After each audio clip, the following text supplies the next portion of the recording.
Trump dhe Putin duan fituarën e Orbanit nga 5 fjali secili. Ç'është kjo gjë tani? Se tani themi demokracia e madhe amerikane të gjithë.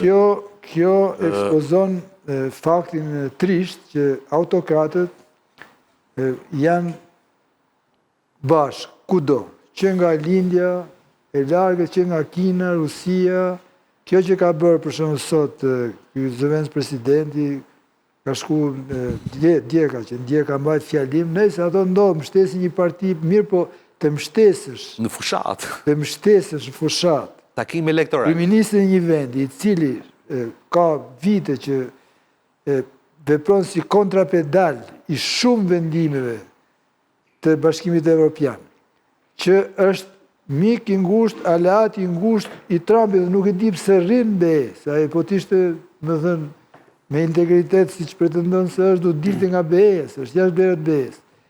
Pra, kjo fotografon atë që autokratët janë një lloj kudo, dhe SBA-s i ka rënë tani, i ka rënë hisja që të ketë në krye një që tenton të bëhet autokrat, por nuk e le sistemi. Nuk e dëshiron, por nuk e le sistemi Amerikan shkoje në fund.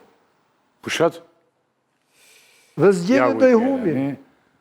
Orbanin do edhe ky, po dhe Trumpi, të gjithë duan Orbanin këta. Orbanin në fakt mund të fitojë dhe tjeta i përpara. Është 15 pikë tonë, po kështu thoshin dhe para 4 vjetës. Tu vjedhin votat, thonë e gjithë, po 13 pikë. A i e di me që a i blinte votat? Para 4 vjetës ka... Me fshatarët, mo. Me patate, mo, ses me patate, as me grur. Me pula ungareze. As me mjell. Edhe me pule ungareze dhe me patate. E vetëmja gjë ato që po lexoj unë për Orbanin, është që edhe atje blehet vota si këtu, por çmimi blerjes votës në një vend më të pasur si Hungaria ishte më i lirë se sa këtu. Që ishte më pak para. E tes patate, po? Por, këtu është shtrenjtuar, po, ha? Qa do thosha, Orbani ka të gjitha për të qenë një figure e urryer, mënyrën si sillet me demokracinë brenda vendit vet. Por në raport me Bashkimin Evropian nuk do të them se ka totalisht gabim.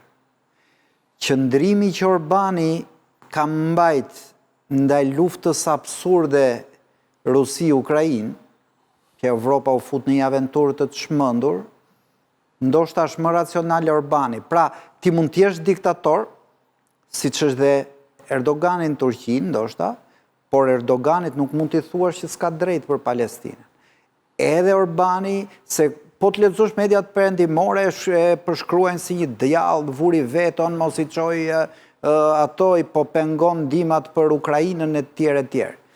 Por nuk është se mund të hym detaj pas detaj, por nuk është se gjithçka është vetëm djallë të qëndrimi që ka mbajt në politikën e jashtme. Qartë. Dhe këtu i afrohet me Trump. Interesante është se si po përplaset Europa me Shtetet Bashkuara të Amerikës për Orbanin. Ka pasur një sherr, po themi, të madh midis Gjermanisë dhe Shtetet Bashkuara të Amerikës, sepse Gjermania pikërisht tash në fushat ka akuzuar Orbanin për rrjedhje informacioni, për dhënë informacioni Rusisë. Ministri i jashtëm i tyre i informon në kohë reale Lavrovin, ministrin e jashtëm të Rusisë. Si mund të rri aty? Mund ta bëj atë, po s'du të rri aty. Unë mendoj që ajo që dëmtoi më shumë Orbanin këto zgjedhje ishte trumpizmi. Urrëtia ndaj trumpizmit. Edhe oponenca, edhe zërat e larta të ngritura së fundi nga Unioni Evropian, pikërisht para zgjedhjeve ka të bëjë pikërisht me këtë pjesë, me marrëdhënien e tij me trumpizmin, mendoj unë. Dhe këtë herë nuk besoj që do t'ja hedhi dot Orbani, por bashkohen as me pulat ungareze dhe patatet jashtë. Me Andin, me idenë që ai ndryshe nga ky trumpisti jon që kemi, edhe trumpistët që kemi në Shqipëri. Ai mendoi për Hungarinë në konfliktin ruso-ukrainës, ai mendoi për Hungarinë. Pikë pare. Dhe Hungaria që vendi më pak i prekur, ai vetëm ka konsumu deklarata, po qa? Shqip, mori gjithë gazin. Atëre. Dhe Zelenski tani, ka kaq kohë, që nuk riparon gazin. furnizimi me gaz të Ukrajinës, vetëm që ndikoj dhe të rrisu rejtën. Këtë e ka vënë veton Orbani, thot Nuk t'jap 60 miliardë. regullo atë, Që t'jap 60 miliardë. Faktikisht, me qa po shohim botë, po Ate ndryshon ai kanë bombardu koncepti, Ylli. rusët, tani rusët vete kanë bombardu atë, dhe është verifiku me Komision nga Bashkimi Evropian, tani i thot, ky kërkon që t'jap garanci Rusia se bombardon, se s'do që njerëzit me i vra. E di kush është më Megjithatë, bukra e kësaj të pret. Dashuria e madhe e Trumpit dhe Rusisë për Orbanin. Si bashkohen këto dy kundërshtarët dhe në këtë dashuri ka të vogël. Mëse harrojmë një gjë që lufta e Rusisë kundër Ukrajinës nuk është ka ngesë tani si luftë për Donbasin. Ata nisën një luftë për të pushtetin. Lufta ka mbrumur, po lufta ka mbrumur. Jo mër pres fare mër pres, nuk ka qenë fare në pyetje.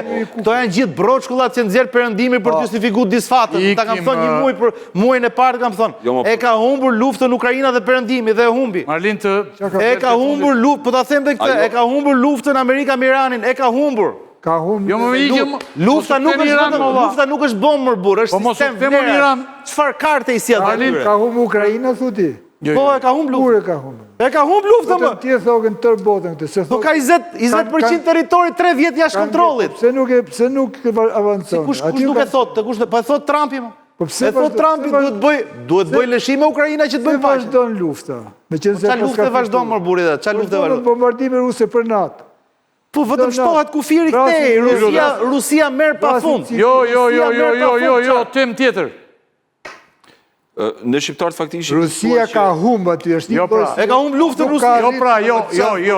E ka humb. Jo, preç, është tem tjetër krejt. Aty është po gjë tjetër. Se s'kemi kohë, jemi në momente... Kemi prodhuar një mendësi si kur...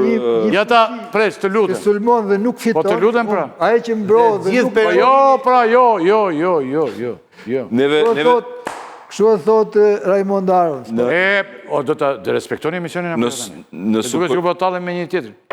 Lutem. Në subkonsciencën tonë si shqiptari është ngritur sikur, domethënë është ngritur një mendim sikur autokracitë janë vetëm të majta. Por realisht koha po vërteton që ka dhe autokraci. Gjata ekstreme është më keq. Jo, nuk të dyja, domethënë polet e kundërt janë sigurisht janë rrezik. Ato kanë qenë më të këqija në fakt, ato gjata. Atë kanë qenë fashista. Po të marrën nga që e kemi vojtur ne. Dhe me retorikën e tij Orban hera herës ka hedhur edhe deklarata fashtiste në raport edhe me emigrantën, jo se ka plotësisht të gabuar, sepse në fund ditës Hungaria nuk i ka borxha si kombi tjetër që ta presi si emigrant, por që kritikon politikën hera herës dhe nga ana tjetër presidenti Trump, duke qenë se Orbani anën opozitare të trumpizmit, sorosizmin e ka shpallur si një organizat mbase edhe terroriste, atëherë në retorikën e tij gjithkohës, atëherë ka gjetur një mik të ngushtë që çuditërisht është edhe miku Putinit. Mos harrojmë që kanë edhe një boshvlerë është përbashkëta. I miku tim është miku im. Tani e the ti këtë, pra çu e thash unë. Atëre. Qoftë se keni historia e tapetit ku që është ne do gjitha. Pren 7 herë burr tani. Po tani nuk të preva unë. Po jo, dhe në gjykimin tim Orban e përforcuam, nuk e ndërpreva, e përforcova, më fal, nëse ai u gëzu që e thash. Okej.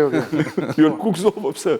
Po, është korrekt. Dhe me çfarë po shikoj, e gjithë kjo përplasje ideologjike midis Shteteve Bashkuara të Amerikës që përfaqësojnë atë trumpizmin konservatorist që unë nuk e kuptoj domethënë si ideologji, kanë mes tyre një lloj konflikti midis këtij liberalizmit të majt, të tejskajshëm që është tejkaluar në gjykimin tim edhe nga vendet e Bashkimit Evropian, dhe këtij konservatorizmi që mbështetet nga Putini dhe Trumpi, çuditërisht dy armiq në luftë, por që dy miq kur bëhet fjalë për një person problematik si Viktor Orban.